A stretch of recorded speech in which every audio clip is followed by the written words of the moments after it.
ये बाइबल का वो वचन है जिसमें यीशु ने मरियम के भाई लाजर को जीवित किया। जब मरियम वहां पहुंची जहां यीशु था, तो उसे देखते ही उसके पैरों पर गिर के कहा, हे प्रभु, यदि तू यहां होता तो मेरा भाई न मरता। जब यीशु ने उसको और उन यहूदियों को जो उसके साथ आए थे रोते हुए देखा, तो आत्मा में बहुत ही उदास हुआ और दुखी दिल से कहा, तुमने लाजर को कहां रखा है? यीशु के आंसू बहने लगे। तब यहूदी कहने लगे, देखो, वह उससे कैसा प्रेम रखता था।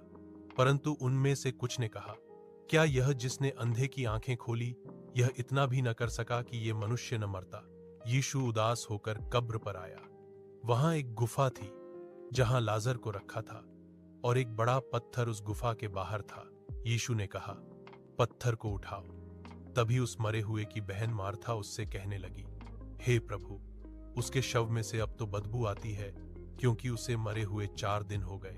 यीशु ने उससे कहा, क्या मैंने तुझसे न कहा था कि यदि तू विश्वास करेगी तो परमेश्वर की महिमा को देखेगी? तब उन्होंने उस पत्थर को हटाया। फिर यीशु ने आंखें उठाकर कहा, हे पिता, मैं तेरा धन्यवाद करता हूं कि तूने मेरी सुन ली है, और मैं जानता था कि तू सदा मेरी सुनता है। परंतु जो भीड़ आसपास खड़ी है, उनके कारण मैंने यह कहा, जिससे कि वे विश्वास करें कि तूने मुझे भेजा है। यह कहकर उसने बड़े शब्द से पुकारा कि हे लाजर, निकल आ। जो मर गया था वे कब्र में से हाथ पैर बंधे हुए ही निकल आया, और उसका मुंह कपड़े से लिपटा हुआ था।